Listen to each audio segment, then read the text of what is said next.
जो सर उठाकर चलता था आज वही झुक गया, ताकतवर भी देखो आज खुद ही रुक गया।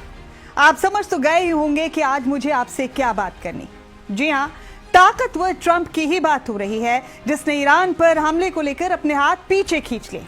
अगर सख्त लहजे में और सच कहूं तो सुपर पावर की डींगे हाँकने वाले और कमजोर और मासूमों पर जुल्म और सितम करने वाले ट्रंप दरअसल अपनी जान बचाने में कामयाब हो गए।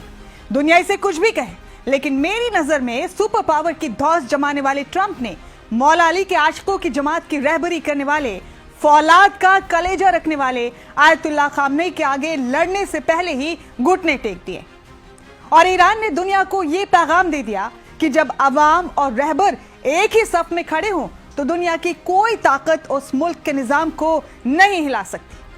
आपको याद होगा कि आयतुल्लाह खामनेई ने व्हाइट हाउस और तेल अवीव को खास पैगाम भेजा था कि ईरान पर कुछ भी हिमाकत करने से पहले खैबर और करबला की जंग और उसके नताइज को सलीके से पढ़ लेना और अपने जहनों में उतार लेना। उन्हीं मर्द मुजाहिद शेरों का लहू ईरान की रगों में दौड़ता है और तुम्हारा भी वही हश्र होगा जो तकब्बुर और गुरूर में चूर फिरौन, नमरूद और रजा शाह का हुआ था।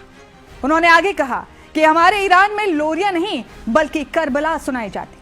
मुझे पूरा यकीन है कि सन की ट्रंप ने यूं ही अपने इरादे नहीं बदले, बल्कि जरूर खैबर और करबला का चैप्टर सलीके से पढ़ लिया होगा, या फिर ट्रंप को शायद किसी समझदार इंसान ने बता दिया था कि ईरान से टकराने की जुर्रत मत करना, क्योंकि ईरान की दीवार बनकर खुद मौला अली की औलाद 8वें इमाम मौलाना रजा खुद खड़े। बहुत से सरफिरों का ख्वाब था कि ईरान अब कुछ दिनों में खंडर बन जाएगा। कम अकल ना समझ ये भूल गए थे कि खंडर तो करबला भी बन गया था, लेकिन आज भी वहां परचम हुसैन का झूल रहा है। इसी तरह अमेरिका के कितने सदर ईरान को मिटाने का ख्वाब लेकर आए और चले गए, लेकिन मर्द मुजाहिद मौला अली का आशिक आयतुल्लाह खामनेई आज भी न सिर्फ खड़ा है बल्कि दौरे हाजिर के यजीदों, फिरौनों और नमरूदों को ललकार रहा है। आपको यह भी याद होगा कि ट्रंप ने कहा था कि मुझे सिर्फ जीतना पसंद है। तो मुझे कहना यह है जनाब ट्रंप से कि अगर तुम्हें जीतना पसंद है तो मौला अली के दीवानों ने कभी शिकस्त खाना ही नहीं सीखा। ट्रंप अच्छी तरह समझ गए हैं कि जो खैबर मिसाइल कतर में उसके सबसे बड़े एयरबेस को उड़ा सकती है, उसे व्हाइट हाउस तक पहुंचने में देर नहीं लगेगी। खैर, ट्रंप को अपना हश्र फिरौन और नमरूद की तरह होने से बचाने के लिए खूब सारी मुबारकबाद।